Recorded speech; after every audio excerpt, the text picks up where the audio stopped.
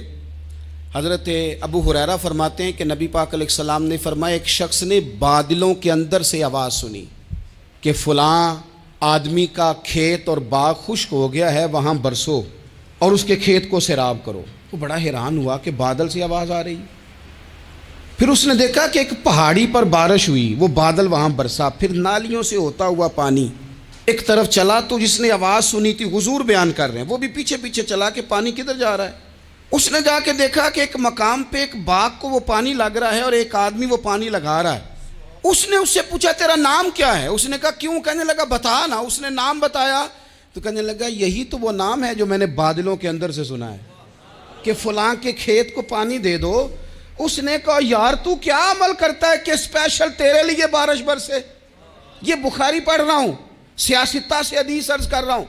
اس سے پوچھا تو کیا کام کرتا ہے کہ جناب اللہ تبارک و تعالیٰ کا حکم کرم آیا کہ خاص تیرے لیے پانی برسے اور تیرے کھیت کو سیراب کرے؟ تو اس نے کہا چھوٹا ذمہ دار ہوں، پر جب فصل اگتی ہے تو 3 حصے کرتا ہوں، ایک حصہ اپنے بال بچوں پہ بہن بھائیوں پہ خرچ کرتا ہوں، ایک حصہ پورا، اور ایک حصہ دوبارہ کاشتکاری پہ لگاتا ہوں، اور تیسرا حصہ خالص میں نے مسکینوں، یتیموں اور غریبوں کے لیے رکھا ہوا ہے۔ وہ جو تیسرا حصہ اللہ کرے آپ سمجھیں، وہ رب کے بندوں پہ تیسرا حصہ خرچ کرتا ہے نا، تو کریم مالک نے فرمایا جہاں سے غریب کا حصہ جاتا ہے وہ کھیت خشک نہیں رہنا چاہیے، وہ جہاں سے مسکین روٹی کھاتے ہیں وہ خشک نہ رہے، جہاں سے یتیموں کو کچھ آتا ہے کہیں اس کی فصل رہ نہ جائے۔ میں اور آپ بھی اگر اپنے مال میں مسکینوں، یتیموں، غریبوں کے حصے رکھ لیں گے تو فصلیں خشک نہیں رہیں گی، ان کے اندر تازگی آئے گی، نور آئے گا، کرم آئے گا، خاص کر خدا کی رحمت برسے گی۔ مدد اللہ سے چاہیں، اپنی توجہات کا مرکز رب رسول کی ذات کو بنائیں، پھر آپ محسوس کریں گے کہ بڑی جلدی اللہ تعالیٰ کی مدد آنے لگی ہے۔ کبھی آپ صرف کہہ دیں نا میرا رب میرے ساتھ ہے، اس لفظ میں اتنی طاقت ہے کہ دشمن ویسے زیر ہو جاتا ہے۔ زندگی میں کسی سے بھی لڑائی ہو تو اچھی طرح سوچ لیں کہ اللہ اس طرف ہے یا اس طرف ہے۔ اگر آپ زیادتی پہ ہیں تو پھر رب مظلوم کی جانب ہے۔ اگر اللہ کی مدد آپ کے ساتھ ہے تو دنیا کی کوئی طاقت آپ کو گرا نہیں سکتی، اور اگر آپ مظلوم کے مقابلے میں ظالم بن کے آپ کھڑے ہو گئے ہیں اور آپ نے رویہ وہ اختیار کیا ہے کہ جس میں مدد نہیں آئے گی، تو پھر یاد رکھ لیں کہ آپ کوئی بھی ہیں، کہاں بھی ہیں، آپ کمزور ہیں۔ طاقتور تھے ابتدائے اسلام میں، ظاہری طاقت تھی کفار مکہ کے پاس، وہ ڈنڈوں سے مارتے تھے غریبوں کو، ان کے ہاتھوں میں ڈنڈے تھے، پر خدائی طاقت ان مظلوموں کے ساتھ تھی۔ صاحب زرقانی نے لکھا ہے حضرت زنیرہ رضی اللہ تعالیٰ عنہ ایک لونڈی ہیں، غریب ہیں، ماڑے دا کی کام محمد نس جانا یا رونا، غریب سادی بی بی اور لونڈی کنیزہ، ایک مشرک کی کنیزہ تھی، انہوں نے کلمہ پڑھ لیا، وہ ڈنڈوں سے مارتا، دروں سے مارتا، تکلیف دیتا۔ حضرت زنیرہ رضی اللہ تعالیٰ عنہ کو اتنا مارا، اتنا مارا۔ اب آپ ایک اور پہلو پر بھی غور کریں، مار بھی پڑ رہی ہے پر خدا ادھر ہی ہے، اللہ کی مدد ادھر ہی ہے۔ رب کہتا ہے کہ پہلے تو صبر کرنا، ان اللہ مع الصابرین، تو صبر کرے گا تو پھر رب کی معیت ملے گی، ذرا ٹھہرنا، تو تھوڑا ڈٹنا۔ ان الذین قالوا ربنا اللہ ثم استقاموا تتنزل علیہم الملائکہ، تو کہے اللہ میرا رب ہے، پھر تو پہلے ڈٹ، پہلے تو نے ڈٹنا ہے۔ ثم استقاموا، جو ڈٹ گیا، تتنزل علیہم الملائکہ، ڈٹنے والے کے لیے مدد آتی، پہلے تھوڑا ٹھہرنا پڑتا ہے، پہلے تھوڑا صبر کرنا پڑتا ہے، حوصلہ کرنا پڑتا ہے، اس کے بعد مدد آتی۔ مار پڑ رہی ہے، مارا جا رہا ہے حضرت زنیرہ کو، ان کا مالک جو ہے ظاہری آقا وہ مار رہا ہے، یہ کنیزہ ہے، اتنا مارا اتنا مارا، ان کی بینائی چلی گئی، نظر آنا بند ہو گیا۔ ابو جہل آیا اور کہنے لگا زنیرہ دیکھا نا ہمارے بت تیری آنکھیں لے گئے، معاذ اللہ، لات و منات ہمارے بتوں نے تجھے اندھا کر دیا۔ اب ایسا نہیں ہے کہ بی بی روتی جا رہی ہے، روتی جا رہی ہے، مایوسی مایوسی، معاذ اللہ، پریشانی، غریبی بڑی ہے، پوچھنے والا کوئی نہیں، یہ باتیں نہیں۔ کیا جملے ہیں خاتون کے، کیا لفظ ہیں۔ ابو جہل نے تنزیہ کہا، معاذ اللہ، کہنے لگا دیکھا نا ہمارے بتوں نے تجھے اندھا کر دیا۔ تو جناب زنیرہ آنکھوں کی بینائی گئی ہے، رات کو گئی ہے، دکھ ابھی تازہ ہے، لیکن اللہ پہ جو توکل ہے، اپنے مالک سے جو رشتہ ہے، وہ اتنا مضبوط ہے، اتنا طاقتور ہے، اس میں اتنی گہرائی ہے کہ حضرت زنیرہ بول کے نا اتنی قوت سے بولی، اتنی طاقت سے بولی کہ پورے کفر پر لرزہ طاری ہو گیا۔ فرمانے لگی تمہارے بتوں کی کیا اوقات ہے کہ وہ میری بینائی لے جائیں؟ یہ میری رب کی حکمت کا تقاضا ہے۔ جب تک اس نے چاہا زنیرہ دیکھتی رہی، اور جب اس نے چاہا زنیرہ کی آنکھوں کی بینائی چلی گئی، اور اگر وہ چاہے گا نا تو بینائی واپس بھی کر دے گا۔ اگر ہو ذوق یقین پیدا تو کٹ جاتی ہیں زنجیریں، اگر وہ چاہے گا تو بینائی آ بھی جائے گی۔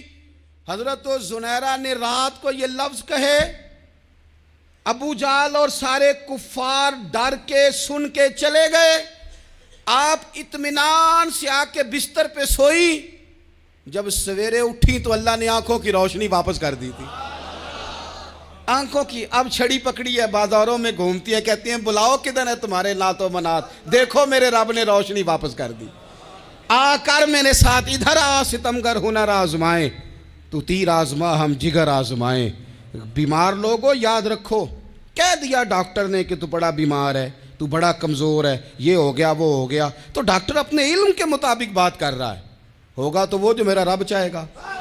کمزور ہو جانا، پریشان ہو جانا، تکلیف میں آ جانا، پتہ نہیں بات ہو گئی ہے تو جانے کیا ہو جائے گا۔ اپنی زندگی کے اندر اپنے رب سے رشتہ مضبوط کریں، رسول کائنات سے رشتہ مضبوط کریں، اللہ والوں سے رشتہ مضبوط کریں۔ حضرت زنیرہ نے پیغام دیا کہ زندگی میں جو جینا چاہتے ہیں تو وہ رب کا نام لے کے جی سکتے ہیں، جو اپنی زندگی میں خوشیاں دیکھنا چاہتے ہیں تو رسول اللہ کے نام پر خوشیاں دیکھی جا سکتی ہیں۔ توکل کی بنیاد پر بندہ خوشیاں لے سکتا ہے، اور اگر انسان میں توکل نہیں ہے تو پھر وہ اس کالے جادو سے بھی ڈر رہا ہے، وہ نیلے سے بھی ڈر رہا ہے، وہ پیلے سے بھی ڈر رہا ہے، وہ فلانے سے بھی ڈر رہا ہے، وہ میرے خلاف فلانا رشتہ دار سازش کر رہا ہے تو ڈر رہا ہے، فلانا میرے بارے میں یہ کر رہا ہے تو ڈر رہا ہے، وہ پتہ نہیں دنیا ادھر ہو جائے گی تو کیا ہو جائے گا، اٹھ باندھ کمر کیوں ڈرتا ہے، پھر دیکھ خدا کیا کرتا ہے۔ تو اس ساری گفتگو کا نچوڑ آپ کو یہ عرض کیا ہے، سب سے پہلے تو یہ کہ میدانوں میں مدد بھی اللہ کی، رزق میں مدد بھی اللہ کی، فصلیں خشک ہوں تو مدد پھر بھی اللہ کرے، تو پھر ساری مدد، اور اگر انسان بیمار ہو تو پھر بھی مدد اللہ کی۔ تو اپنے اللہ کی جانب توجہ کو بڑھائیں، آپ اللہ سے مدد کے سوالی بنیں۔ ترمذی کی ایک حدیث ہے، میں آپ کو زندگی کا تجربہ بتاتا ہوں کہ جب میں بڑا پریشان ہوتا ہوں تو یہ والی روایت کھول لیتا ہوں، مزہ دیتی ہے۔ میرے نبی پاک علیہ السلام نے فرمایا اپنے دکھ سیٹھوں نوابوں کو نہ کہنا، مالداروں کا نہ کہنا، ورنہ اللہ تمہیں کبھی غنی نہیں کرے گا۔ فرمایا اپنے دکھ اپنے رب کی بارگاہ میں عرض کرنا، جلدی کرے یا دیر سے کرے اللہ تمہیں لوگوں سے بے نیاز کر دے گا، اللہ تمہیں غنی کر دے گا۔ رات کو بیٹھو نا اس کی بارگاہ میں، اسے دکھڑے سناؤ، چھوٹی چھوٹی باتیں۔ حضور نے فرمایا نمک بھی مانگو تو رب سے مانگو، چھوٹی چھوٹی بات سے شروع کرو نا۔ جب بندہ شروع کرتا ہے نا چھوٹی چھوٹی چیزیں تو بڑی ساری چیزیں یہ اس طرح ہوتا ہے جیسے بندہ رب سے گفتگو کر رہا ہے، مالک مجھے یہ چاہیے، مالک میں یہاں کمزور ہوں، اللہ میں یہاں پریشان ہوں۔ آپ یہ کر کے تو دیکھیں، لمبی لمبی دعائیں مانگ کے تو دیکھیں، اس کے حضور جوڑ کے تو دیکھیں، آپ دیکھیں گے راحت کتنی ہے، سکون کتنا ہے۔